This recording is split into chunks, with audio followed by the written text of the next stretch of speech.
बिस्मिल्लाहिर्रहमानिर्रहीम। बेटा last class में हमने स्पिन इंडस्ट्रीज वाला क्वेश्चन किया था, तो आज हम चाहते हैं कि वो स्पिन इंडस्ट्रीज वाले क्वेश्चन को जनरलिटीज के थ्रू जो रिक्वायरमेंट नहीं है लेकिन पेपर में आ सकती है, उन इजाफी रिक्वायरमेंट के साथ भी क्या करें, सॉल्व कर लें। सबसे पहले मैंने कहा था हम लोन लेने की एंट्री बनाते हैं। हमने लोन कब लिया था बेटा? अगस्त के मंथ में। याद होगा क्वेश्चन आपको, स्पिन इंडस्ट्री वाला पिछले क्लास से कंटिन्यू है क्वेश्चन।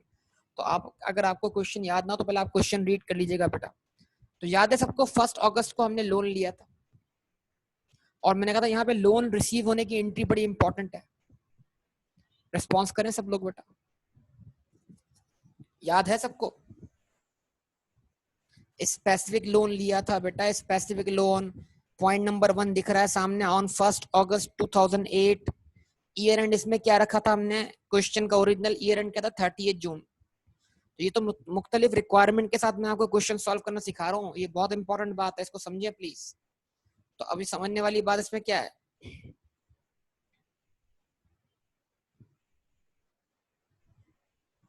1 अगस्त 2008 आपने कहा बैंक डेबिट, और जो लोन प्रोसेसिंग चार्जेस थे उसको आपने CW IP capital work in progress में डेबिट कर दिया और लोन क्रेडिट कर दिया। अगर ₹1000 में एंट्री बनाएंगे तो 1,25,000,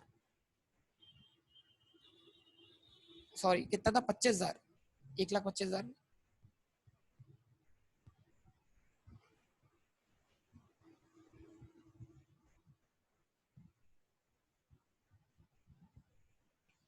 इसका 5% हमने, इसका आधा परसेंट हमने क्या किया था? अरेंजमेंट फी पे की थी। 25,000 का 0.005, ठीक है जी। क्योंकि ₹1000 तो ये मिलियन में चल रहा है सब कुछ, 125। तो हमारे पास फंड्स लोन हम पे, लाइबिलिटी हम पर क्रिएट हुई थी 25,000 की, ठीक है। लाइबिलिटी हम पे क्रिएट हुई थी 25,000 की, लेकिन हमारे पास फंड्स अवेलेबल हुए थे कितने? 24,875।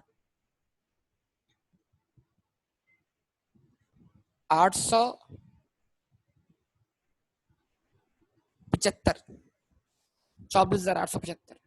तो बैंक डेबिट हुआ 24,875 से, capital work in progress debit हुआ 125 से। जवाब दें। और बेटा बोलिए सब लोग। लाइबिलिटी क्रेडिट हुई कितने से? 25,000 से। ऐसा ही था ना? अच्छा जी। उसके बाद पहला एक्सपेंडिचर कब हो रहा है? 1 सितंबर को।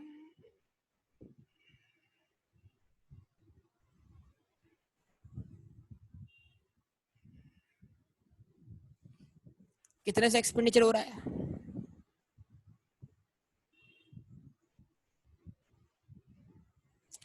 18,000 से। गुड। तो capital work in progress debit 18,000 से, ठीक है।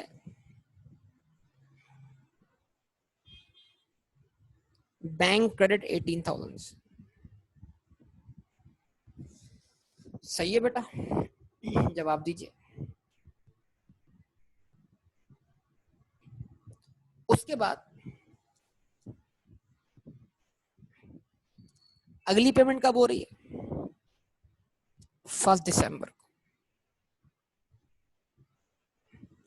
1 दिसंबर 2008 को एंट्री बनती है capital work in progress debit bank credit. कितने से? 15,000 से। भाई 15,000 कहीं से भी पे हो, कैश तो खर्च हुआ ना। वो एलोकेशन ऑफ फंड अलग चीज है, लेकिन एंट्री करते वक्त हमें ये बताना थोड़ी है कि हमने कहां से खर्च किया। कैश तो सारा हमारा कंबाइन हो गया। तो capital work in progress debit bank credit entry बन गई। यस और नो? जवाब दीजिए बेटा। फिर उसके बाद अब अगली एंट्री कब बन रही है? 1 फरवरी। अच्छा अच्छा, अगर बीच में मैं 31 दिसंबर को ईयर एंड मान लूं तो मुझे 31 दिसंबर तक की सारी एडजस्टमेंट पास करनी होगी। लेकिन अभी मैं ईयर एंड 30 जून मान रहा हूं, तो क्या करना है जरा देखिएगा। 1 फरवरी को मैं पेमेंट कर रहा हूं, 2009 क्या एंट्री बनी? Capital work in progress debit, और ये एक्सपेंडिचर मैंने पे कहां से किया by the way? Bank overdraft वाली फैसिलिटी से। कितना अमाउंट पे किया?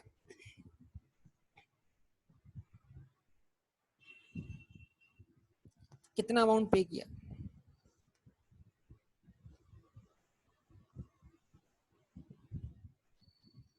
जवाब दो। 12,000।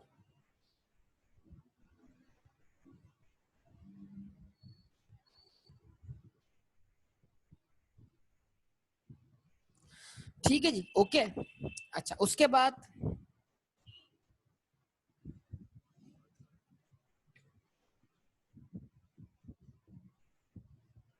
Loan repayment.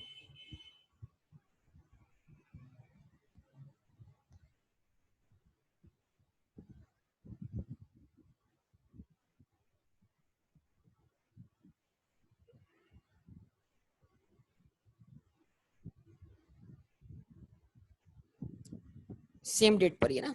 अच्छा, कितने से पे किया? 5,000 से। तो उसकी एंट्री क्या है? लोन डेबिट है, बैंक क्रेडिट है। इस एंट्री का कैपिटल वर्क इन प्रोग्रेस में कोई इफेक्ट नहीं है, लेकिन हम इस लोन रीपेमेंट को दिखा रहे थे किससे? एलोकेशन ऑफ फंड से। मतलब इस पेमेंट को हम दिखा रहे हैं एलोकेशन ऑफ फंड से, और इस पेमेंट को हम जब कर रहे हैं कहां से? जनरल फंड से ड्यूरिंग द सब्सटेंशियल पीरियड। तो इस चीज पेमेंट एलोकेट हुई है, इस पेमेंट के ऊपर हम क्या करेंगे? इंटरेस्ट कैपिटलाइज करेंगे। याद नहीं है बस? तो ये मैंने ब्लू कलर से एंट्री जो बनाई थी, मैंने ये समझाया था कि 5,000 जो पे हो रहे हैं, ये 5,000 कैपिटल वर्क इन प्रोग्रेस में ऐड नहीं हो रहे। समझे बात को? जवाब दे। उसके बाद इंटरेस्ट पे हो रहा है। इंटरेस्ट पे हो रहा है किस पर? स्पेसिफिक बोरोइंग्स के ऊपर। तो स्पेसिफिक बोरोइंग कॉस्ट का इंटरेस्ट तो कैपिटलाइज होगा ना, या नहीं होगा? तो स्पेसिफिक बोरोइंग का जो आप इंटरेस्ट पे कर रहे हैं, वो तो आप पे कर रहे हैं अगस्त से फरवरी का, लेकिन अगस्त के मंथ का इंटरेस्ट कैपिटलाइज नहीं होगा। तो इसके दो एंट्रीज बन रही होंगी, दो इससे शो होंगे।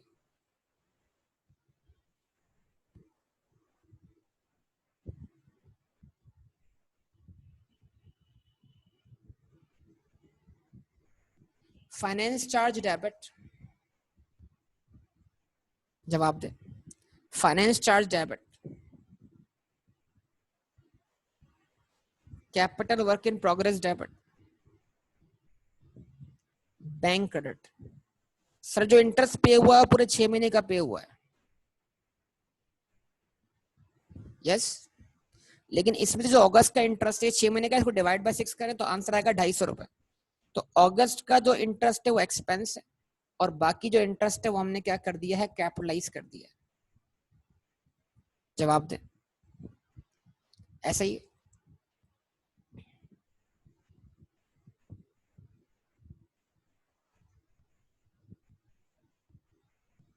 ऐसा ही है ना?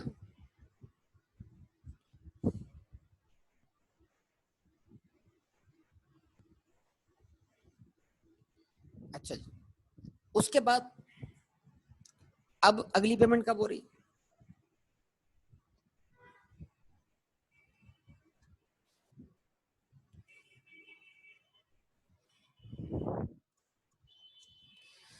फर्स्ट जून को। तो जो पेमेंट हो रही है वो तो क्वालिफाइंग एसेट पे एक्सपेंडिचर है, वो एक्सपेंडिचर कैपिटलाइज होगा, ठीक है, लेकिन उस पर कोई बोरिंग कॉस्ट कैपिटलाइज नहीं होगी।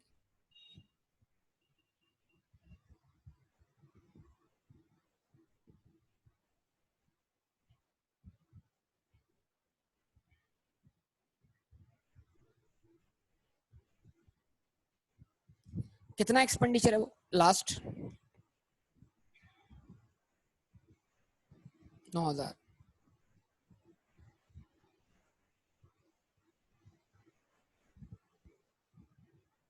ठीक है, सही है बेटा? जवाब दीजिए। अच्छा जी, अब 30 जून हमारा ईयर एंड है, तो हिसाब लगाइए जरा। कहते हैं अगस्त से लेकर फरवरी तक का इंटरेस्ट जो है वो ड्यू भी हो चुका और पे भी हो चुका। किस पर, स्पेसिफिक बोरिंग पर। लेकिन अब फरवरी से लेके जून तक का इंटरेस्ट कितने मंथ्स का बना, 5 मंथ का इंटरेस्ट ड्यू हो चुका है लेकिन पे नहीं हुआ। पे कब होगा, अगले अकाउंटिंग पीरियड में, जुलाई खत्म होने के बाद 1 अगस्त को। यस और नो? क्योंकि इंटरेस्ट पे करने की जो आपकी प्रैक्टिस है वो 6-6 महीने वाली प्रैक्टिस है ना बेटा। तो इसका मतलब ये हुआ कि ये 5 महीने का इंटरेस्ट ड्यू हो चुका है लेकिन पे नहीं हुआ। कब पे होगा, अगले अकाउंटिंग पीरियड में। जुलाई का इंटरेस्ट मिला के कब पे होगा, 1 अगस्त को। तो इसका मतलब क्या है, ईयर एंड पर 5 महीने का इंटरेस्ट क्या है, अक्रूड है, अक्रूड है कि नहीं। अब क्या करें आप एडजस्टमेंट पास करें 30 जून।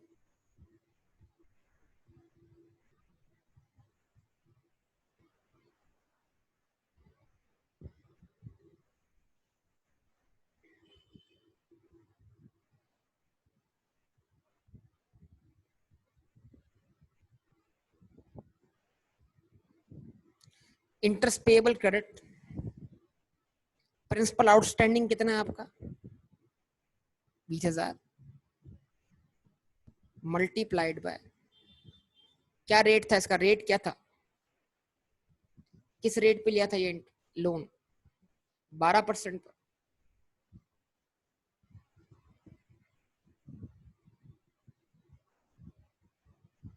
मल्टीप्लाइड बाय 5 डिवाइड बाय 12, कितना बना, कितना बना, 1000 बन गया।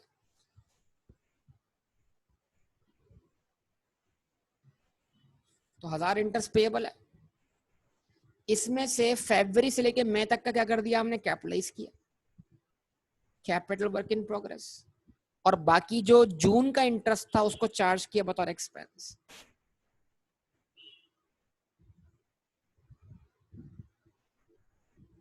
फाइनेंस चार्ज, जवाब दें,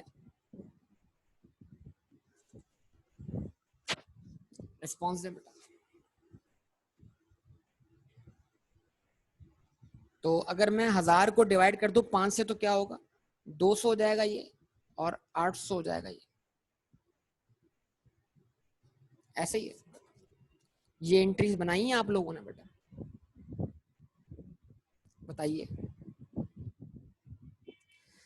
अच्छा, अब जो जर्नल बोरोइंग से उन पे कितना एवरेज इंटरेस्ट ड्यू हुआ, एक पर कितना हुआ 2.44, एक पे कितना हुआ 3 मिलियन, ऐसे ही है।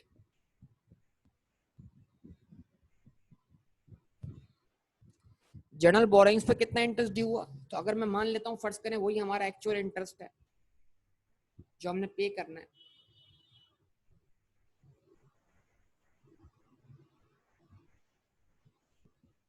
इंटरेस्ट पेएबल कितने से, 2.44 और 3, 5.44,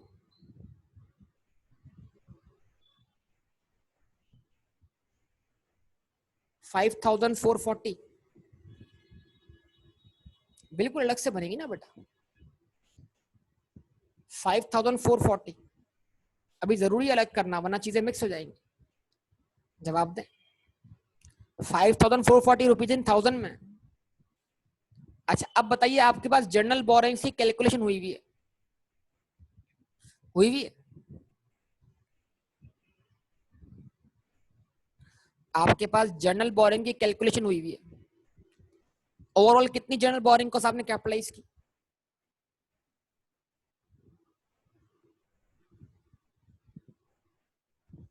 तो capital work in progress debit किया आपने 1237, ठीक है। और बाकी हो जाएगा आपका क्या, फाइनेंस चार्ज, इंटरेस्ट एक्सपेंस, कितना, डिफरेंस निकाल लो एक तरीके से, 4203।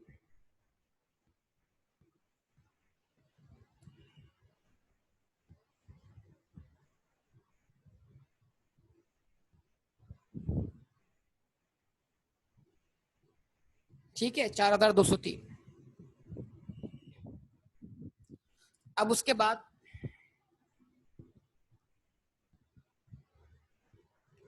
जो इंटरेस्ट इनकम हमें रिसीव होनी है उसकी एंट्री। अगर मैं मानूं कि वो भी अक्रूड है, अब तक हमें रिसीव नहीं हुआ, तो हम उसको अक्रूवल बेस पे रिकॉर्ड कर लेते हैं। रिसीव होने की कोई बात है नहीं क्वेश्चन में, तो रिसीवेबल बना लेते हैं, तो एक एंट्री और बनेगी।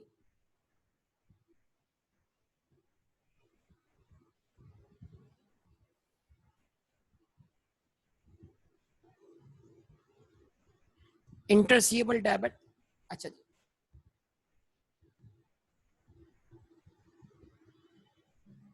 इंटरेस्ट इनकम क्रेडिट, अगस्त वाला इंटरेस्ट याद है, और capital work in progress credit, ये सितंबर से दिसंबर तक वाला इंटरेस्ट। तो 24,875 रुपए जो थे आपके पास अगस्त में अवेलेबल, वो आपने इन्वेस्ट किए थे 8% पर, मल्टीप्लाइड बाय 1 डिवाइडेड बाय 12, कितना बना? 167 या 166 लिया था हमने इसको, याद कीजिए हमने क्या लिखा था, 167 या 166?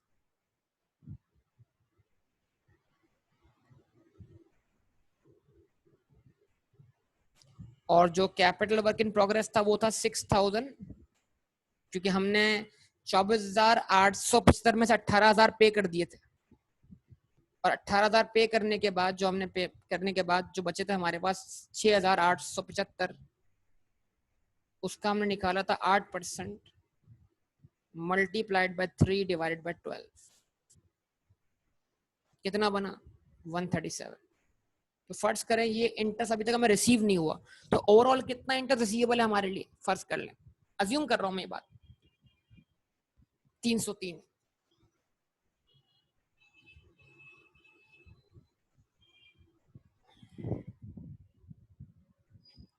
ठीक है जी। तो अगर मुझे कोई कहता है बेटा 30 जून पर दिखाओ स्टेटमेंट ऑफ फाइनेंशियल पोजीशन और स्टेटमेंट ऑफ कॉम्प्रिहेंसिव इनकम, तो क्या क्या दिखाऊं उसके अंदर?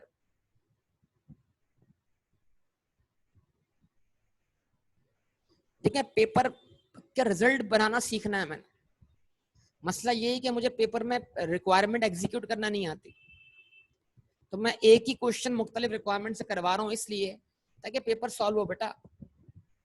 अब ये मैंने एंट्रीज बना दी, अब एंट्रीज से आपके लिए चीज समझना आसान हो गई कि भाई एसओएफपी और एसओसीए में क्या इफेक्ट जाएंगे, लेकिन हमें तो प्रैक्टिस करनी है डायरेक्ट वाली, कि डायरेक्ट चीजें करना आता है हमें। बताइए बेटा, आप बोलिए, रिस्पॉन्स कीजिए।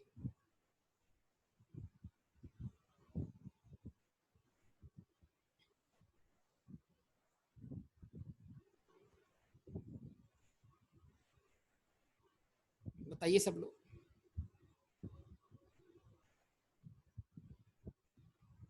यहां तक क्लियर सबको? अगले पेज पे चलें।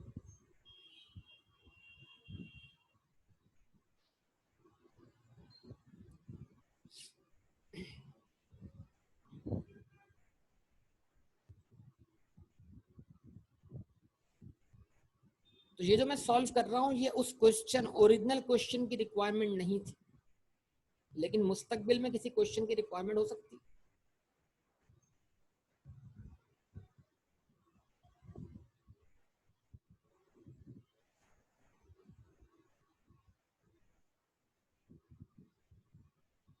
Spin industries limited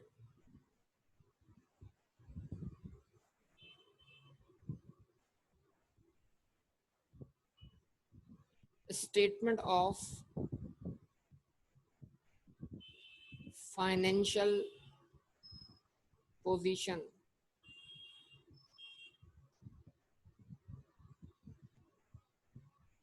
as on 30th June 2009,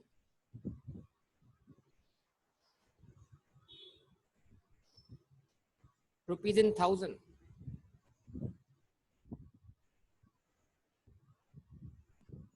assets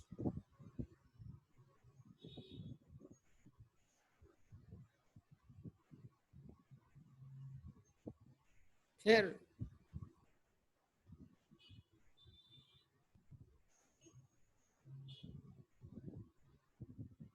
non current assets,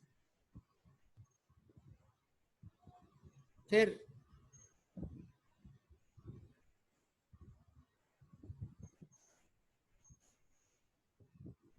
property plant equipment, capital work in progress,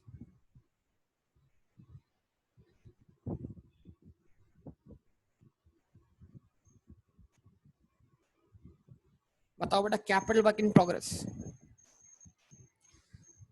total कितना एक्सपेंडिचर कैपिटलाइज किया।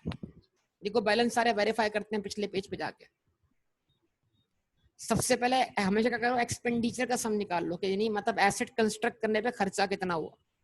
सही है, तो जरा हिसाब लगाते हैं, एसेट कंस्ट्रक्ट करने पे खर्चा कितना हुआ। 18,000 खर्च हुए, 15,000 खर्च हुए, 12,000 खर्च हुए और 9,000 खर्च हुए। तो टोटल एक्सपेंडिचर ये ऐसे नहीं जैसे मैं बोल रहा हूँ वैसे, बिलाल जैसे बोल रहा हूँ मैं वैसे 18,000 प्लस 15,000 प्लस 12,000 प्लस 9,000, खाली इतना आंसर बताओ। जिस तरह मैं फॉलो करवा रहा हूं उस तरह सम बताइए कितना। 18, 15, 12 और 9, 54,000। गुड, जबरदस्त। इसका मतलब ये हुआ, ये मैं सिखा रहा हूं ताकि आपको मुस्तकबिल में क्वेश्चन को डायरेक्ट सॉल्व करना भी आ जाए। तो इसका मतलब ये हुआ कि अगर पेपर में मुझे इन शॉर्ट जल्दी जल्दी काम करना है, मुझे कैपिटल वर्क इन प्रोग्रेस का बैलेंस चाहिए, तो मुझे सबसे पहले लिखना है एक्सपेंडिचर कि भाई टोटल मैंने इस एसेट पे खर्चा कितना किया, भाई कितना खर्चा किया मैंने इसके ऊपर।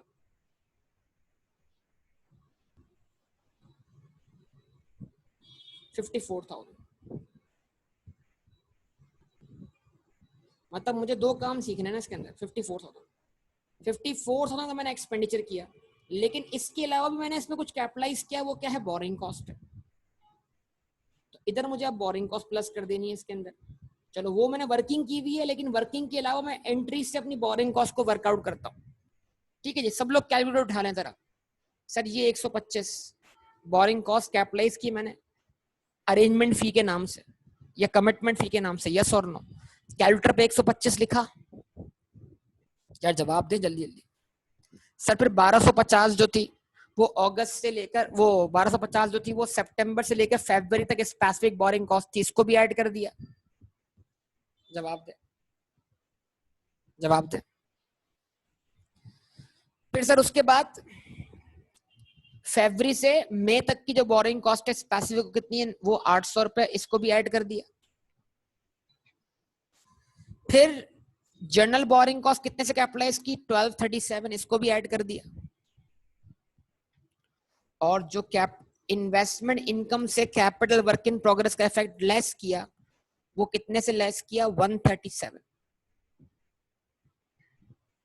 चलें बेटा बताइए अब नेट होके कितना आ गया। इंटरेस्ट की वजह से कैपिटल वर्क इन प्रोग्रेस कितने से डेबिट, और इंटरेस्ट की वजह से कैपिटल वर्क इन प्रोग्रेस कितने से क्रेडिट। नेट इफेक्ट बताइए, what is the net effect on capital work in progress. अब ये आंसर वही होगा जो आपने लास्ट क्लास में वर्कआउट किया, 3,275। कंफर्म बेटा, 3,275।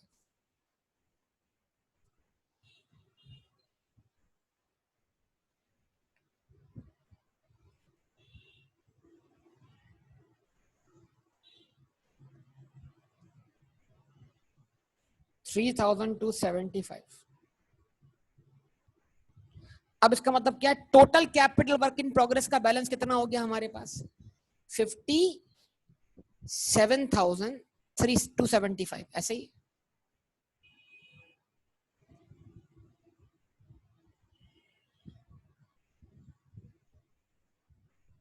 बोलिए बेटा, कोई करंट एसेट हमारे पास, कोई करंट एसेट,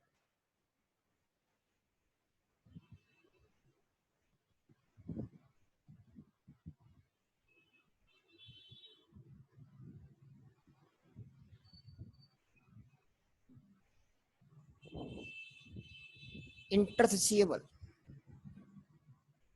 है ना। अगर ये इंटरेस्ट रिसीव हो चुका होता तो नहीं आता इफेक्ट यहाँ पर, लेकिन हमने अज्यूम किया है कि रिसीवेबल है, ताकि हमारा एक आइटम बढ़ जाए कहां पर, स्टेटमेंट ऑफ फाइनेंशियल पोजीशन में, जो एक क्वेश्चन ने खामोशी इख्तियार की हुई है। अगर इसको रिसीव अज्यूम किया जाए तो फिर यहाँ पे नहीं आएगा, ये पैसे अगर आपकी जेब में आ चुके हैं, रिसीव हो चुके हैं। तो रिसीवेबल भी आपके सामने मैंने क्रिएट किया। टोटल आपका अगस्त से लेकर दिसंबर तक का जो इंटरेस्ट रिसीवेबल है वो कितना है, 303 है।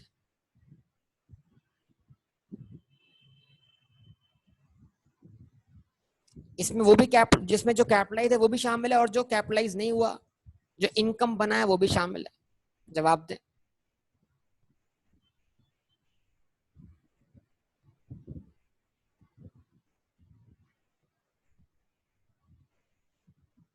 ठीक है जनाब।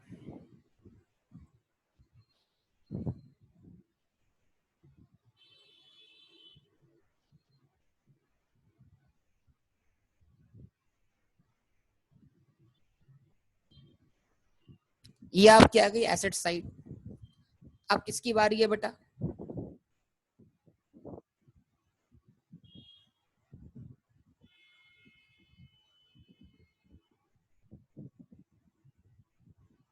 Equities and liabilities. इक्विटी तो हमारे पास कोई भी नहीं है, कोई हमें कैपिटल या शेयर कैपिटल वगैरह नहीं बताया गया।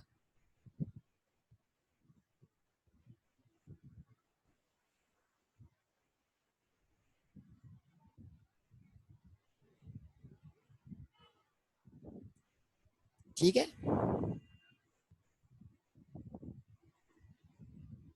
तो हम डायरेक्ट कहाँ जम करते हैं, नॉन करंट लायबिलिटीज पर। क्या हमारे पास कोई नॉन करंट लायबिलिटी है?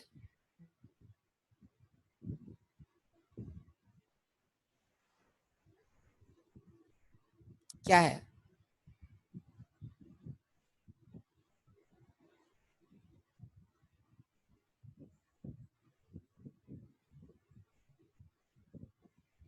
और उसके बाद हमने देखना क्या, करंट लायबिलिटीज।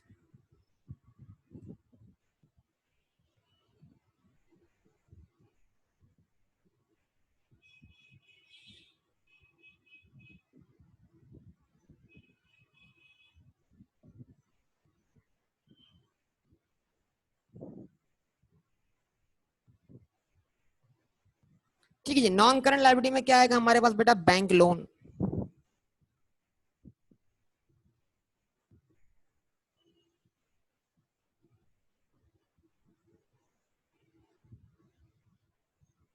कितना बैंक लोन बचा हुआ बेटा? लायबिलिटी कितनी बची हमारे पास 30 जून पर? सब बताइए बेटा, सब पार्टिसिपेट करें, आप देखें पार्टिसिपेशन होगी तो बात बनेगी ना। लायबिलिटी कितनी बची हम पर? 20,000 लायबिलिटी है ना हम पर। लोन आउटस्टैंडिंग हमारा कितना है, 20,000।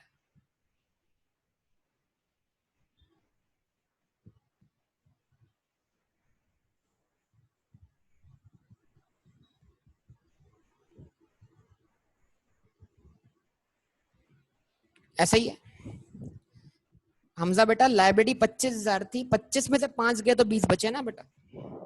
एंट्री चेक करो, आपने इनिशियल पहली एंट्री में लायबिलिटी क्रिएट कितने से की थी हमजा बेटा? लायबिलिटी 25 से क्रिएट हुई थी, 5 से रीपे हुई, तो अब लायबिलिटी कितने से बची हुई है? क्या 5-5 की 2 रीपेमेंट हुई है, एक रीपेमेंट हुई अब तक? 20। अच्छा, लेकिन अभी हम कहां पर है, 30 जून पर। यस और नो भाई, जवाब दें सब लोग, ये बड़ी इंपॉर्टेंट बात करने जा रहा हूं। अभी हम कहां पर है, 30 जून पर। ठीक है, और 30 जून पे पहुंचने के बाद जब हम कहां पहुंचेंगे, 1 अगस्त को, तो ये वाले 6 महीने भी पूरे हो जाएंगे। तो अगली, मतलब जो अगला अकाउंटिंग पीरियड है, उस अगले अकाउंटिंग पीरियड में आपको कितनी इंस्टॉलमेंट्स पे होती हुई दिखा रही है? 5-5 हजार की कितनी इंस्टॉलमेंट्स पे होती हुई दिखाई दे रही हैं आपको अगले अकाउंटिंग पीरियड में? एक इंस्टॉलमेंट तो पे हो रही है आने वाले अकाउंटिंग पीरियड में 1 अगस्त को, और फिर एक इंस्टॉलमेंट पे हो रही है 1 फरवरी को। यस और नो, सब लोग जवाब दें। अगर मैं 6-6 महीने पर लोन रीपे करूंगा, तो मैंने लोन लिया था 1 अगस्त को, उसके 6 महीने पूरे हुए थे 31 जनवरी को, उसकी मैंने पहली इंस्टॉलमेंट पे की थी 1 फरवरी को। फिर 1 फरवरी से मैं कहां रुका हुआ हूँ, 30 जून पर। अब 6 महीने कहां पूरे होने हैं, 31 जुलाई को, और उसकी पेमेंट होनी है कब, 1 अगस्त को। वो तो अक्रूड तो अगले मंथ में होगा ना, लेकिन मैं सिर्फ इतना पूछ रहा हूं अगले अकाउंटिंग पीरियड में,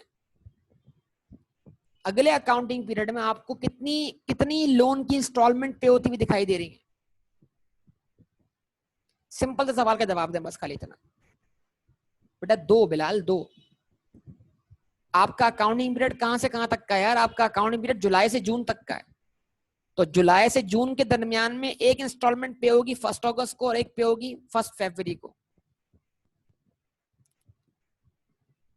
अगर सेमी एनुअल पेमेंट है तो यार किसी भी साल में 6-6 महीने कितनी बार आएंगे बिलाल? बिलाल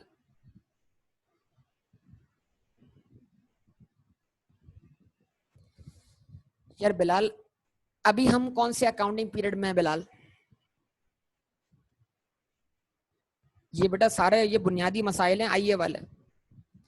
अभी हम कौन से अकाउंटिंग पीरियड में है बिलाल?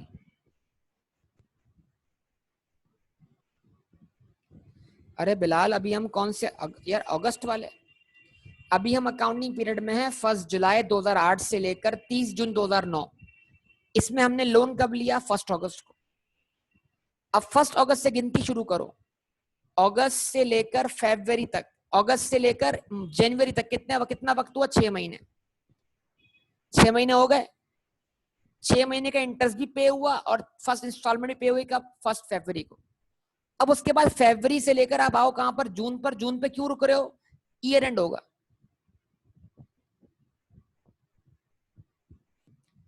ठीक है? तो 5 महीने हो जाएंगे, लेकिन इसके 6 महीने पूरे कब होंगे? अगले अकाउंटिंग पीरियड में। कब पूरे होंगे? 1 अगस्त को। तो अगले अकाउंटिंग पीरियड में आप क्या कर रहे होगे?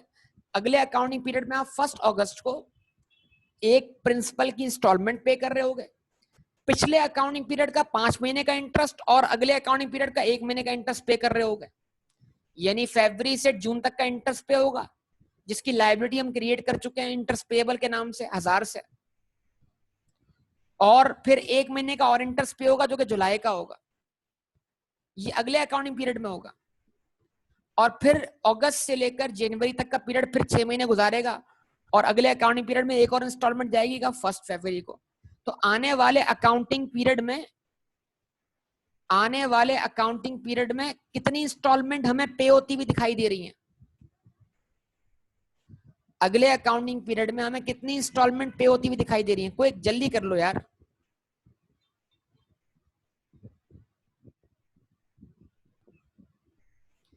इस लोन की अगले अकाउंटिंग पीरियड में हमें कितनी इंस्टॉलमेंट पे होती हुई दिखाई दे रही हैं? 2। उन 2 इंस्टॉल जो पेमेंट हो जाएगी विद इन 1 अकाउंटिंग पीरियड, उसको हम क्या मानेंगे? करंट मानेंगे। तो हमने क्या बोला? हमने ये बोला कि वैसे तो लोन कितना है? 20,000 रुपए का लोन है, लेकिन 5-5 करके 2 इंस्टॉलमेंट हमें अगले अकाउंटिंग पीरियड में पे होती हुई दिखाई दे रही है। तो इस 20,000 में जो 10,000 की लायबिलिटी, वो लायबिलिटी नॉन करंट नहीं है, वो करंट है। तो 10,000 की लायबिलिटी को करंट दिखाया, और बाकी 10,000 की लायबिलिटी, 10,000 की लायबिलिटी को नॉन करंट दिखाया। और जो 2 इंस्टॉलमेंट अगले अकाउंटिंग पीरियड में पे हो जाएंगी ना, उन 2 इंस्टॉलमेंट को क्या दिखाया? करंट लायबिलिटी दिखाया। किस नाम से? उसको नाम दिया किस चीज का? Current maturity. कितनी है करंट मेच्योरिटी? 5,000 की एक इंस्टॉलमेंट है, और अगले अकाउंटिंग पीरियड में मुझे ऐसी 2 इंस्टॉलमेंट पे होती हुई दिखाई दे रही है। तो अमाउंट कितना बना? 10,000। तो मैं अपनी टोटल लायबिलिटी में से करंट मेच्योरिटी अलग कर दूंगा, उसको दिखाऊंगा कहां पर? करंट लायबिलिटीज में। और जो बचेगा उसको कहां दिखाऊंगा? नॉन करंट लायबिलिटी में। तो दो दिखा 20,000 रहा हूं, बता ये रहा हूं कि 20,000 के 2 हिस्से हैं। 20,000 का एक हिस्सा जो कि क्या है? करंट है, जो पे हो जाएगा आने वाले अकाउंटिंग पीरियड में। और जो रिमेनिंग 10,000 रुपए हैं वो कब पे होंगे? उससे भी आगे वाले अकाउंटिंग पीरियड। वो क्या है हमारे लिए? Non current. अच्छा, उसके बाद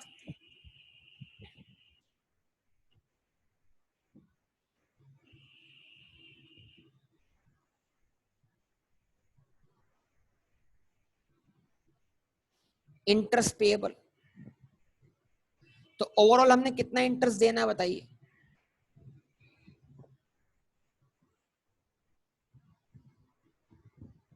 भाई रिस्पॉन्स करें, अब आपके पार्टिसिपेंट का वक्त है भैया, आप रिस्पॉन्स करें। हमने 5440 देना है स्पेसिफिक पर, ये सॉरी उस पर क्या कहते हैं ओवरड्राफ्ट पर, सही है। और हमने 1000 देना है किस पर, 1000 देना है किस पर, स्पेसिफिक पर। 1000 स्पेसिफिक पर है, 5440 जो है वो किस पर है, जर्नल पर। कुल मिला के कितना हो गया,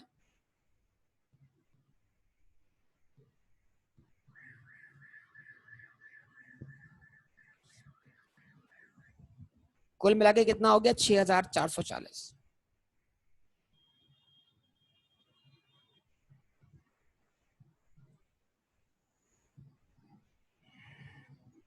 ठीक है जी। अच्छा, जो एक्चुअल इंटरेस्ट होगा वो यहाँ पर आएगा, एवरेज नहीं आएगा। लेकिन अभी कोई हमारे पास एक्चुअल इंटरेस्ट की वैल्यू मौजूद नहीं, तो हम इसी को एक्चुअल के बराबर मान रहे हैं। ओरिजिनली एंट्री बनती है एक्चुअल से। अच्छा जी, बैंक ओवरड्राफ्ट, बैंक ओडी,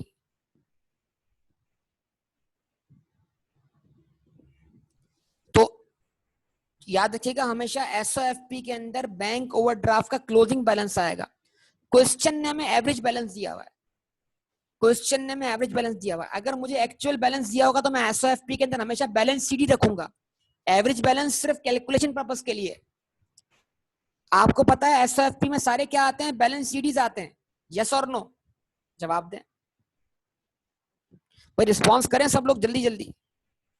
लेकिन क्योंकि मेरे पास कोई बैलेंस सीडी अवेलेबल नहीं है ओवरड्राफ्ट का, तो मैं क्या करता हूं, मैं एवरेज बैलेंस को ही बैलेंस सीडी अज्यूम कर लेता हूं।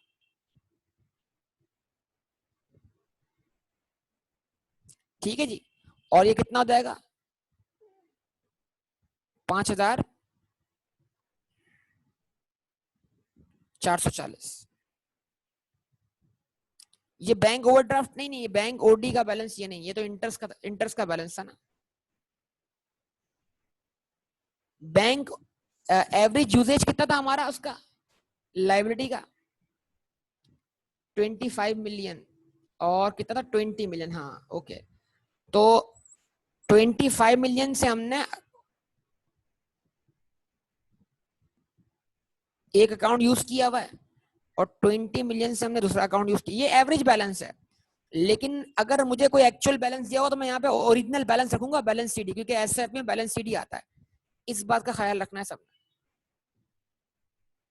कितना अमाउंट हो जाएगा बेटा, 45। तो अब जरा देखा आपने, सोचा इतने आइटम आएंगे बेटा एक्सट्रैक्ट बनाते हुए एग्जामिनेशन के अंदर, कितनी मिस्टेक हो सकती है हमसे पेपर के अंदर, हमें आइडिया ही नहीं है।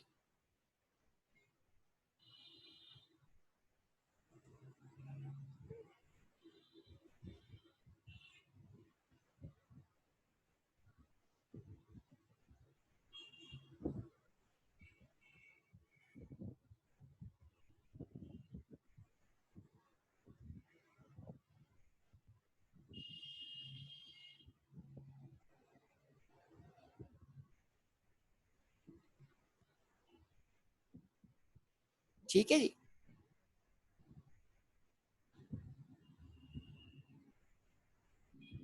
तो ये आपका क्या हो गया, एसओएफपी का एक्सट्रैक्ट कंप्लीट हो गया। इसका क्या ख्याल, सोचा था इतना सब कुछ आपने, जवाब दे। इतना कुछ सोचेंगे तो फिर बात बनेगी बेटा। अच्छा जी, उधर क्या आ गया,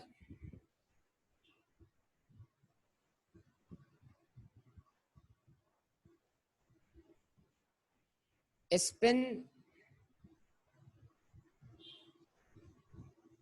industries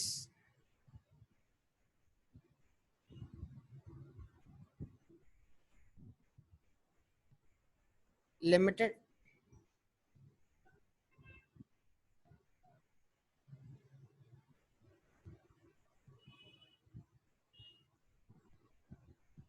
statement of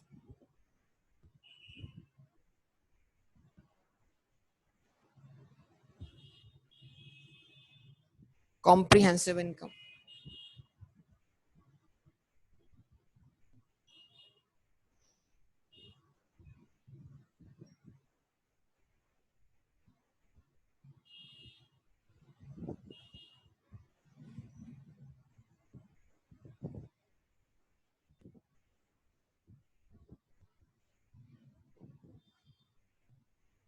for the year ended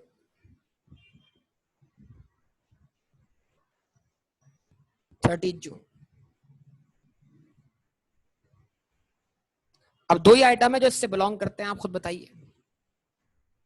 एक हमारे पास क्या है, इंटरेस्ट इनकम, और एक हमारे पास क्या, इंटरेस्ट एक्सपेंस।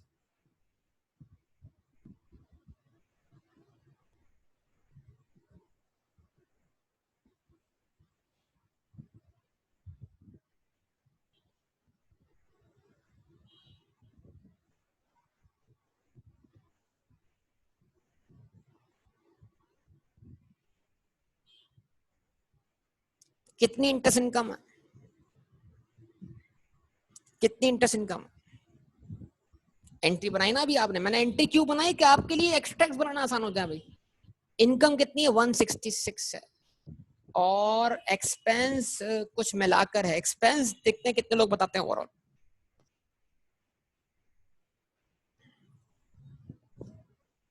चलिए इंटरेस्ट इनकम तो लिख दिया हमने 166। अब एक्सपेंस कितना है, इंटरेस्ट एक्सपेंस।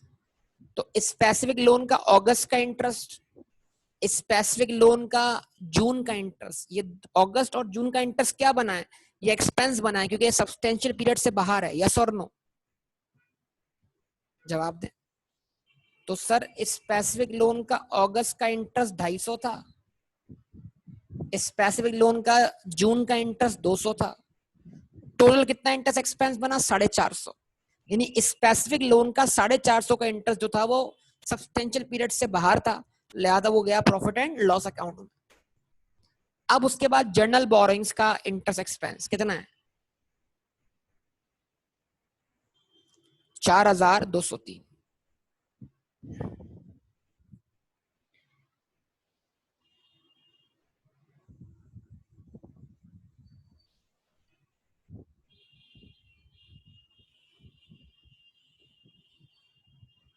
सम कितना हो जाएगा बेटा,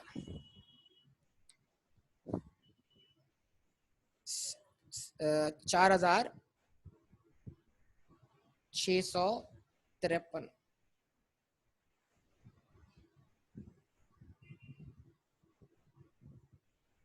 ये एक्सट्रैक्ट कंप्लीट हुआ। हाँ जी बताइए, कितने लोग थे आप में से जो ऐसा करके आए?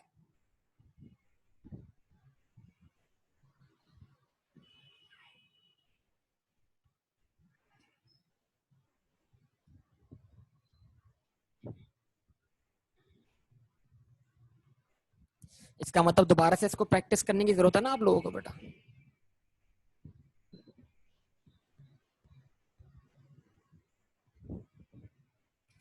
तो मेहनत करनी पड़ेगी बहुत ज्यादा बेटा, प्रैक्टिस करनी पड़ेगी।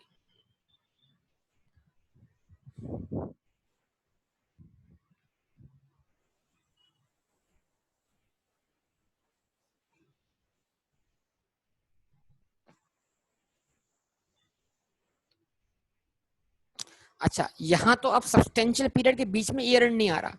फर्स्ट कर लेंगे अगर सब्सटेंशियल पीरियड के बीच में ईयर एंड आ जाए तो फिर क्या होगा, 31 दिसंबर ईयर एंड हो तो फिर रिपोर्ट्स कहाँ बनानी पड़ेंगी, 31 दिसंबर पर।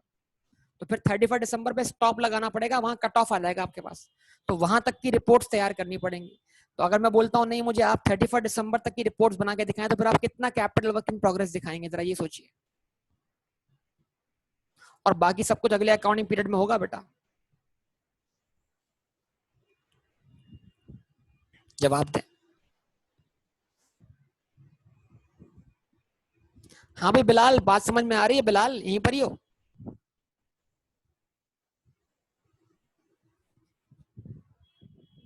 रिस्पॉन्स करें सब लोग।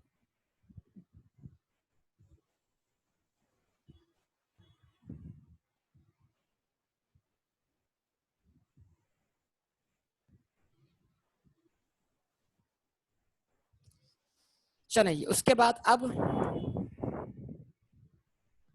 बताइए, अब मैं इसको आपको करके दिखा रहा हूं। एक ही क्वेश्चन देखना अच्छी तरीके से ताकि आपको परेशानी ना हो। मैं इसको अब दिसंबर ईयर एंड अज्यूम कर रहा हूं खुद से।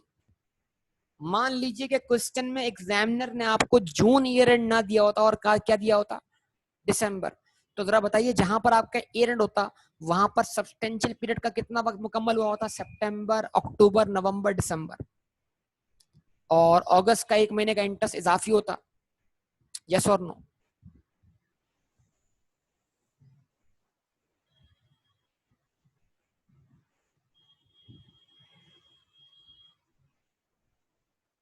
जवाब दें।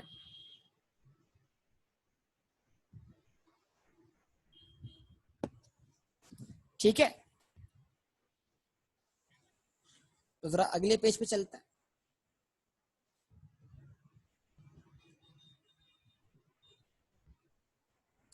अब मैं आपके सामने एंट्रीज बना रहा हूं, जरा देखिएगा। पहले एंट्री बनाई मेरा बेटा मैंने कब? 1 अगस्त 2008। ठीक है जी। 1 अगस्त 2008 को क्या एंट्री बनाई?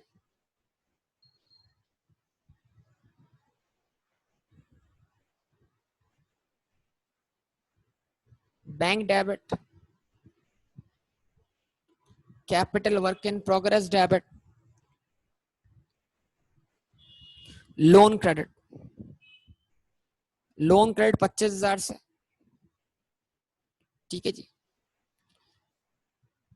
125 से CWIP और 24,875 से फंड अवेलेबल हो गए हमारे पास। सेम एंट्री रिपीट कर दी मैंने। 1 सितंबर 2008 पहला एक्सपेंडिचर कब हुआ?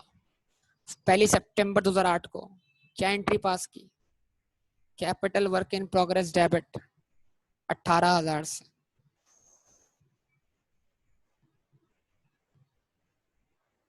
बैंक क्रेडिट 18,000 से। अगली एंट्री कब पास की? 1 दिसंबर को। जवाब दें। यस, 1 दिसंबर को। तो क्या एंट्री बनी?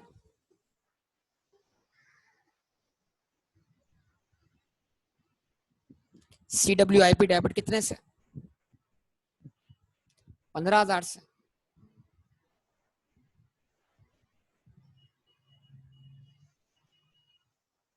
ठीक है, और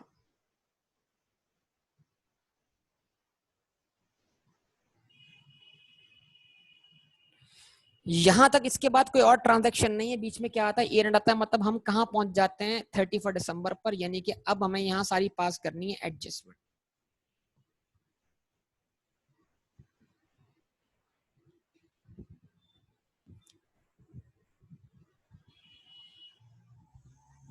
ठीक है, जवाब दीजिए।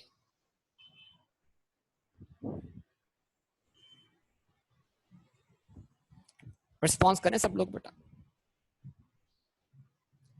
अच्छा जी, अब सबसे पहले एडजस्टमेंट क्या करना है? इंटरेस्ट कैलकुलेट करना है किस पर? Specific borrowing cost per. अब वैसे तो आप कर रहे थे अगस्त से लेकर कहां तक का बेटा? फरवरी तक का। लेकिन बीच में क्या आ गया? ईयर एंड आ गया। अब वो रिमेनिंग इंटरेस्ट अगले अकाउंटिंग पीरियड में फॉल कर जाएगा। जनवरी तक का इंटरेस्ट कहां फॉल करेगा? अगले अकाउंटिंग पीरियड में। जवाब दें।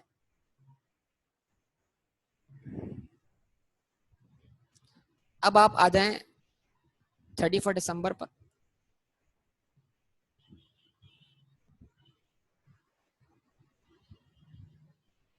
और आप एंट्री पास करें क्या?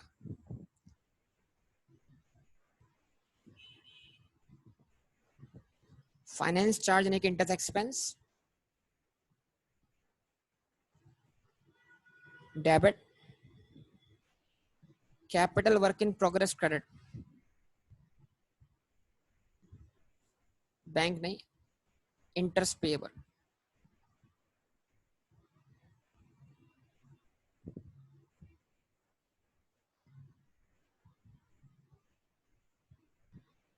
ठीक है जी, जवाब दें।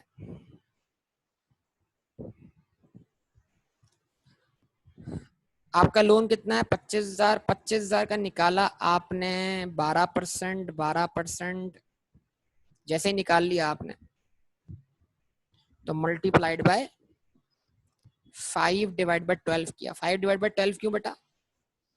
क्योंकि अगस्त से लेकर दिसंबर तक कितना वक्त बनता है? 5 महीने। मतलब वैसे तो इंटरेस्ट देना है 6 महीने का, लेकिन वो जो अगला महीना है वो फॉल करता है अगले अकाउंटिंग पीरियड में, तो उस 1 महीने का इंटरेस्ट तो अगले अकाउंटिंग पीरियड में जाएगा। लेकिन अभी तो हम पर ईयर एंड तक कितना इंटरेस्ट ड्यू हो रहा है? 5 महीने का।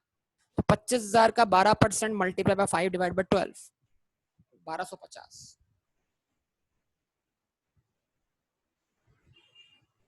तो 1250 जो 5 महीने का इंटरेस्ट को डिवाइड बाय 5 करें तो 1 महीने का इंटरेस्ट अगस्त का निकल आएगा,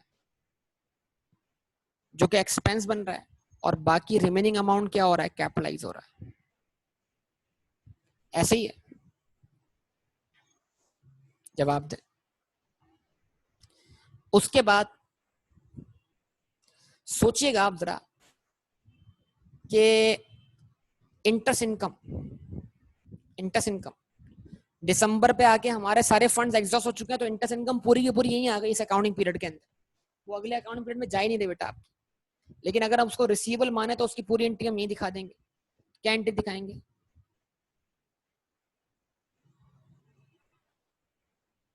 इंटरेस्ट रिसीवेबल डेबिट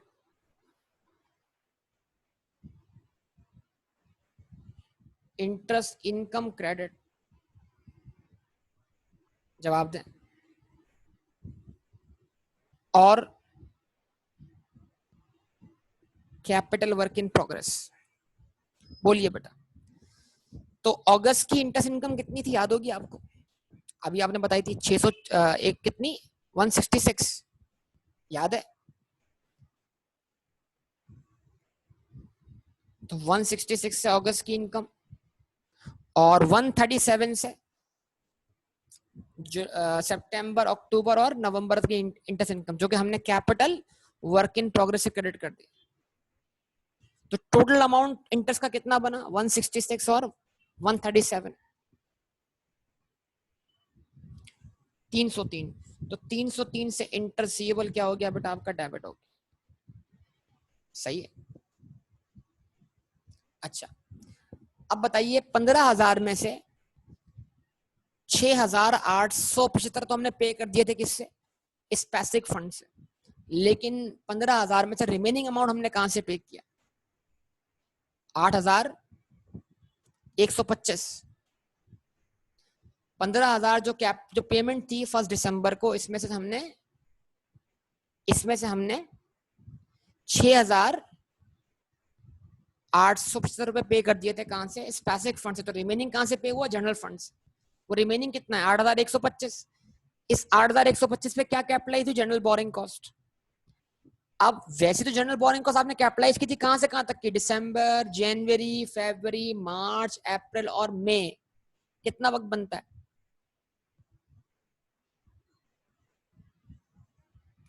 इस 8,125 पर आपने कितने मंथ्स की बोरिंग कॉस्ट कैपिटलाइज की थी? 6 महीने की। लेकिन अब प्रॉब्लम यह है कि आपको रुकना है दिसंबर पर, तो फिल वक्त आपको इस अमाउंट पे कितने मंथ्स की बोरिंग कॉस्ट कैपिटलाइज करनी है? दिसंबर पे स्टॉप करना है ना आपको, कट ऑफ दिसंबर पे लग गया, तो ये एक्सपेंडिचर दिसंबर पे इनकर हुआ है 1 महीने की। तो इसका मतलब क्या? इस एक्सपेंडिचर पे बकाया 5 महीने की बोरिंग कॉस्ट कब कैपिटलाइज होगी? अगले अकाउंटिंग पीरियड में। यस और नो? इस एक्सपेंडिचर पर बकाया 5 महीने की बोरिंग कॉस्ट कब कैपिटलाइज होगी? अगले अकाउंटिंग पीरियड में। अभी फिल वक्त कितनी कर दें? 1 मंथ की boring cost.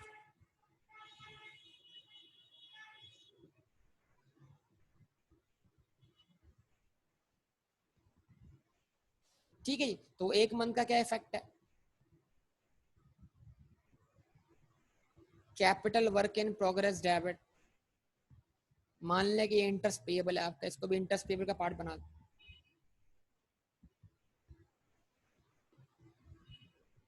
Interest payable credit कर दें। 8,125 इंटू पॉइंट कितना था बेटा? रेट क्या था हमारा? कैपिटलेशन रेट क्या निकला था हमारा? 12.08। क्या था कैपिटलेशन रेट? भाई बताओगे सब लोग? कैपिटलाइजेशन रेट बताओगे? कैपिटलाइजेशन रेट कितना था हमारा? 12.08 या 09?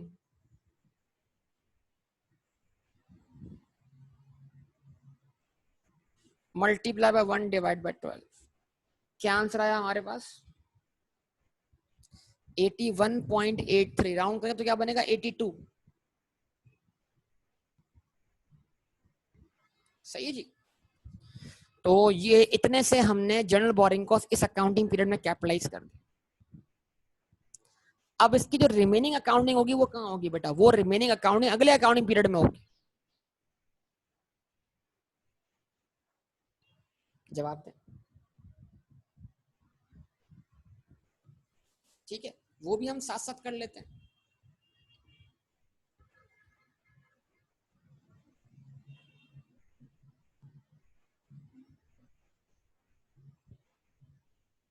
वो भी हम साथ साथ कर लेते हैं।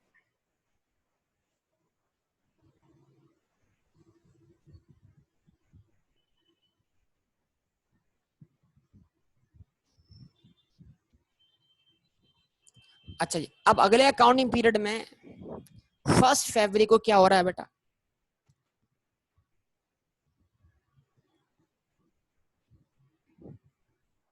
पेमेंट हो रही है ना बेटा? बताओ।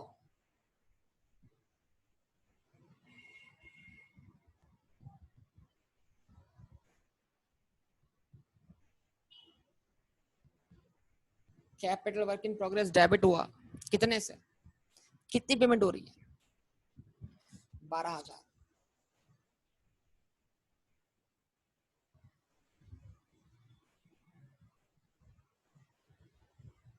बैंक क्रेडिट हुआ 12,000।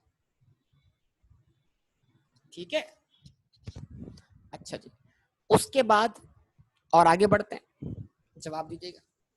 अब अगले अकाउंटिंग पीरियड में 1 फरवरी को लोन भी रिपे हो रहा है ना? लोन डेबिट 5,000 से,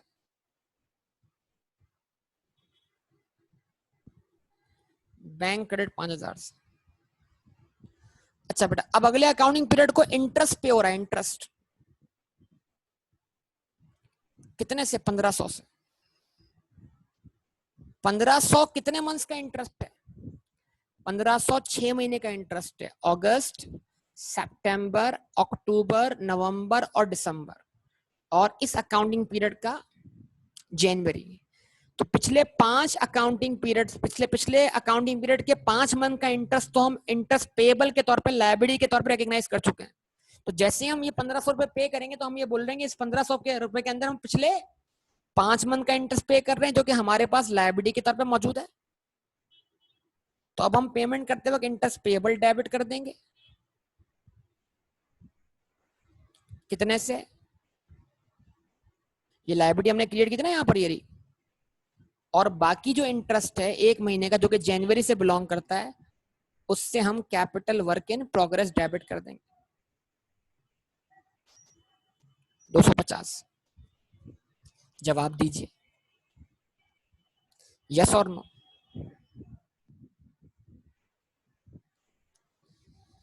ठीक है जी। उसके बाद आगे बात कीजिए मजीद। अब उसके बाद अगली पेमेंट कब है? 1 जून 2009 को। कितनी है? Capital work in progress debit 9,000 से,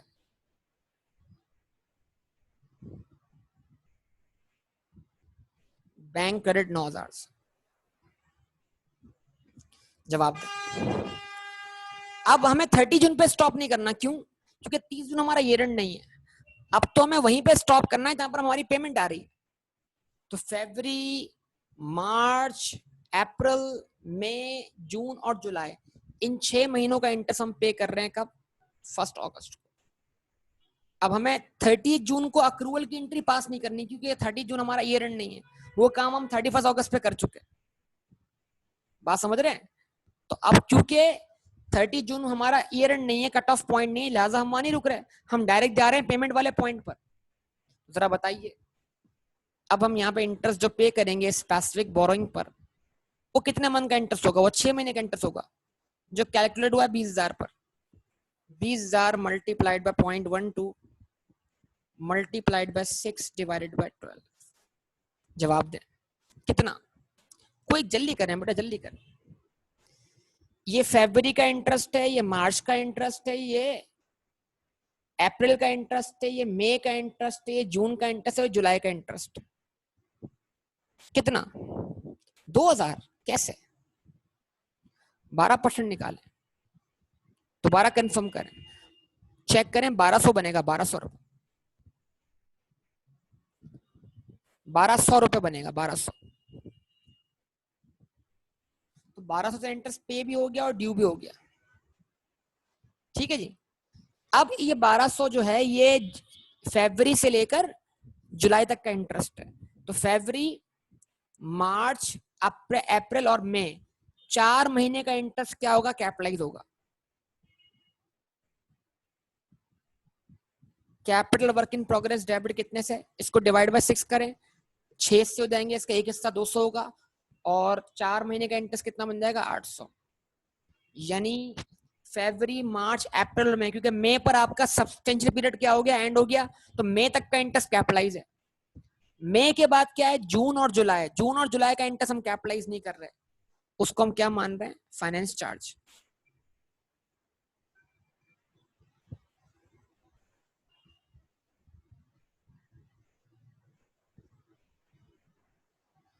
ठीक है जी। अगर ये एसेट अवेलेबल फॉर यूज हो गया तो इसको ट्रांसफर भी करते हैं बतौर प्रॉपर्टी प्लांट इक्विपमेंट, तो फिर ये इस अकाउंटिंग पीरियड में डेप्ट होना भी शुरू हो जाएगा। लेकिन फिलहाल मैं उस केस को इग्नोर कर रहा हूँ। अच्छा जी, अब उसके बाद रिमेनिंग बोरिंग कॉस्ट, जो जनरल बोरिंग कॉस्ट है, जो कैपिटलाइज करनी है हमने। अब उसमें एक्चुअल बोरिंग कॉस्ट को मैं इग्नोर कर रहा हूँ, खाली मैं बोरिंग कॉस्ट कैपिटलाइज का इफेक्ट ले रहा हूँ।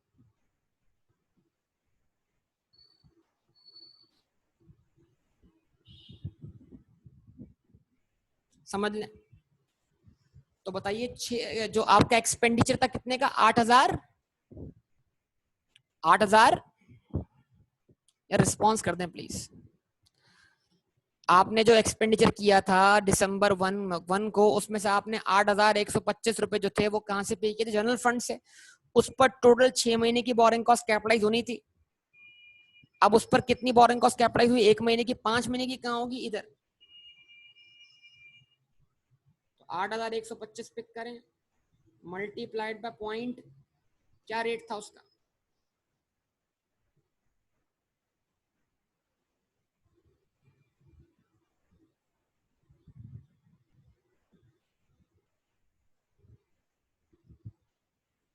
.1209। भाई आप लोगों के जवाब नहीं मिल रहा मुझे।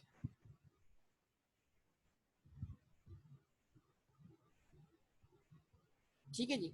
और उसके बाद लोन रीपे हुआ था 5000 से, 1500 से क्या पे हुआ था? इंटरेस्ट। इनकी रीपेमेंट हमने एलोकेट की थी जनरल फंड से, इन पेमेंट्स के ऊपर भी हमने क्या किया था? इंटरेस्ट कैपिटलाइज किया था। तो multiplied by .1209 multiplied by 3 divided by 12। तो 8125 का 5 महीने का इंटरेस्ट, और 5000 और 1500 यानी 6500 पर 3 महीने का इंटरेस्ट। जरा बताइए टोटल अमाउंट कितना बनता है? कोई जल्दी करने बेटा, टाइम शॉर्ट है।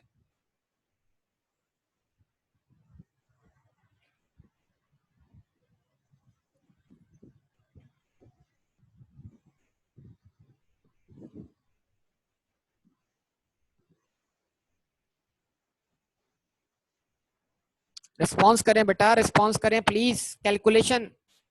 बिलाल, क्यों कैलकुलेशन नहीं हो रही बेटा? टोटल है आंसर बेटा। हमजा, टोटल आंसर बता रहे हो आप मुझे? हमजा, क्या ये आंसर टोटल है? ओके। 196। अब अगर ये मैंने, देखो बेटा, अगर ये मैंने सब कुछ ठीक परफॉर्म किया है ना, तो मेरा टोटल आंसर टोटल 605 है। देख लो यार, कंफर्म कर लो भाई।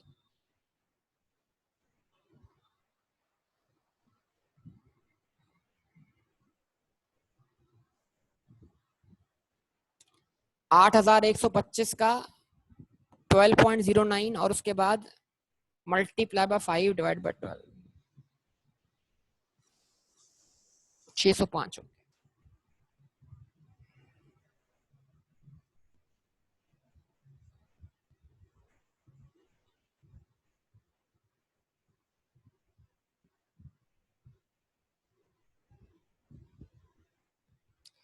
अब बेटा आंसर जो है वो वेरीफाई होना चाहिए। देखो, लेट्स प्रूव योर आंसर। बंदा जब क्वेश्चन करे ना तो वो अपने आंसर को प्रूव करे। अब समझना बात को, स्टार्ट कर रहा हूं। कैलकुलेटर आप उठा के रखिए। आपने कैपिटल वर्क इन प्रोग्रेस को कितने से कैपिटलाइज किया? 18,000 से। 18,000 प्लस कर दिया। कोई जल्दी जल्दी 18,000 प्लस कर दिया। फिर आपने फर्दर कितने से कैपिटलाइज किया? 15,000 से। तो 31 दिसंबर जो कि आपका ईयर एंड है, यहां पर ईयर एंड पर आपने अब तक कितना एक्सपेंडिचर इनकर किया? टोटल 33,000। यस और नो, जल्दी बोलिए। एक्सपेंडिचर इनकर्ड कितना है? 33,000। यस और नो? तो ये 33,000 जाएंगे स्टेटमेंट ऑफ फाइनेंशियल पोजीशन में, और इस पर प्लस क्या होगा? बोरिंग कॉस्ट अब तक की। अच्छा जी, 31 दिसंबर तक की बोरिंग कॉस्ट कितनी है? 125 अरेंजमेंट फी। 33 अलग कर दें, अलग करें, अलग काउंट करें, 125 काउंट करें। 1000 की स्पेसिफिक बोरिंग कॉस्ट, 125 प्लस 1000, 1125। भाई जवाब दें। 1125 माइनस 137 का capital work in progress. 1125 minus 137 कर दें, और उसमें 82 प्लस कर दें। 1125 माइनस 137 प्लस 82, क्विक क्विक, 1070। क्या यही आंसर है सबके पास? तो 33,000 का एक्सपेंडिचर है बेटा, 33,000 का एक्सपेंडिचर है, और 1070 की बोरिंग कॉस्ट कैपिटलाइज है। टोटल टोटल अमाउंट कितना हुआ? What is the total amount of capital work in progress now to be appeared in the statement of financial position as on 31 December 2008? तो 31 दिसंबर को अब आप कितना अमाउंट रिपोर्ट करोगे स्टेटमेंट ऑफ फाइनेंशियल पोजीशन में? कितना करोगे बताओ? कितना रिपोर्ट करोगे? 33,000 का एक्सपेंडिचर, 1,070 की बोरिंग कॉस्ट कैपिटलाइज, कुल मिला के कितना होता है अल्लाह के बंदो?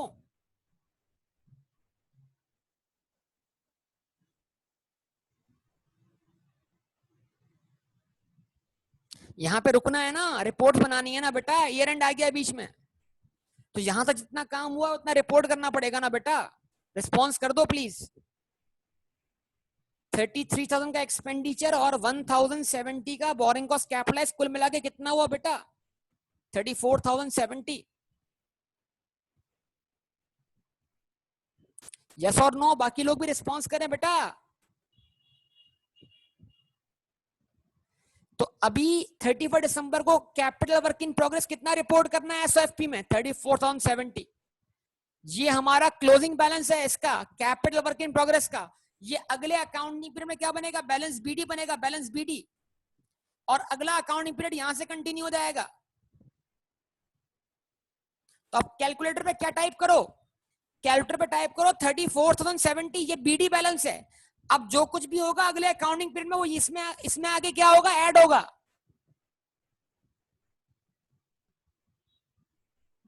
ठीक है, जवाब दो। अब अगले अकाउंटिंग पीरियड में आप कितना एक्सपेंडिचर इनकर कर रहे हो? 12,000। तो 34,070 में 12,000 ऐड करो, कितना हुआ? यार जवाब दो, जवाब दो, जल्दी जल्दी जवाब दो।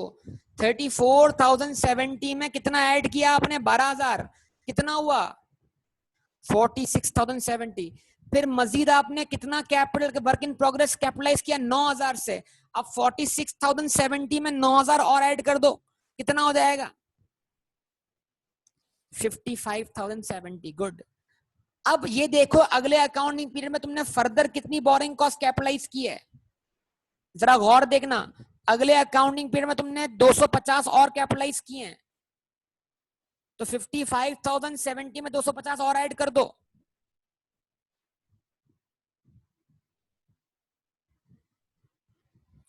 फिर तुमने 800 और कैपिटलाइज किए हैं। 55,320 जो कि 250 ऐड करने के बाद था, उसमें 800 और ऐड कर दो, कितना हुआ? 56,120। जबरदस्त। और उसके बाद तुमने 605 रुपए और कैपिटलाइज किए हैं जनरल बोरिंग कॉस्ट के तौर पर। 56,120 में बेटा 605 और ऐड कर दो। हाँ बेटा हम मास कर रहे हैं थोड़ा सा अभी। 56,000 कितना हुआ?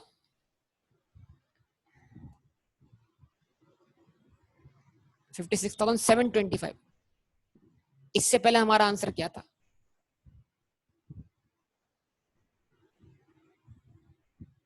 ये टोटल आंसर वही आना चाहिए हमारे पास जो इससे पहले कैपिटल वर्क इन प्रोग्रेस का आया था।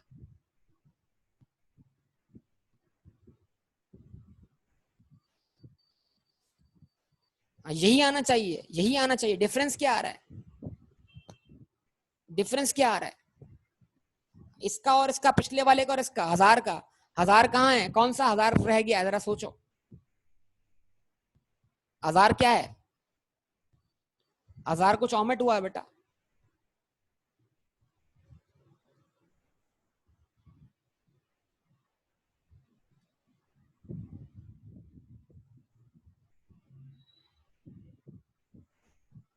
कोई ओमिशन हुआ 1000 से, आंसर सेम आएगा। चलो अब आप ये तलाश करो जरा इसको, 1000 रुपए को।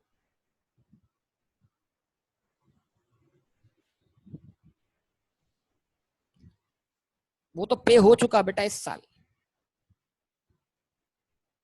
या तो आपने कैलकुलेशन में मिस्टेक की अभी। मैं कैलकुलेशन आप पे छोड़ता हूं तो बस आप भी ऐसा छोड़ते हैं, यकीन करें, या तो जवाब ही दे रहे होते। अब ये रिकंसाइल करना आपका काम है बेटा। मैंने आपको मुख्तलिफ तरीकों से सिखा दिया, एक अकाउंटिंग पीरियड से दूसरे अकाउंटिंग पीरियड में कैसे जाते हैं। अब आप इस 1000 रुपए को ढूंढ के दिखाएं बेटा, या तो उस क्वेश्चन में मिस्टेक किया आपने, इसमें मिस्टेक की।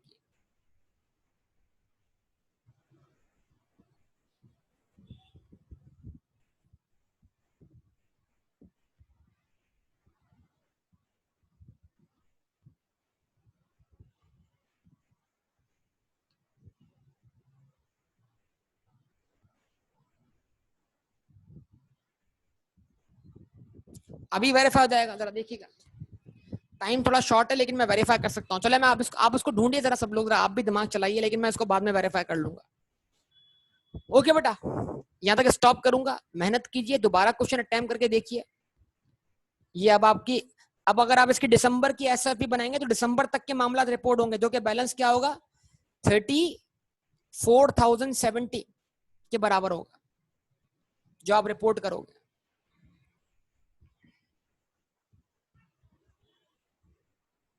फिर दिसंबर तक की लायबिलिटीज रिपोर्ट की जाएंगी, दिसंबर तक की एसआरपी बनेगी।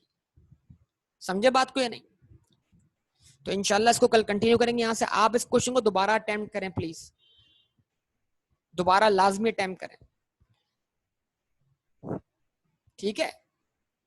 इसको स्टॉप करूंगा, बाकी बात अगली क्लास में करेंगे इंशाल्लाह। ओके, अल्लाह हाफिज।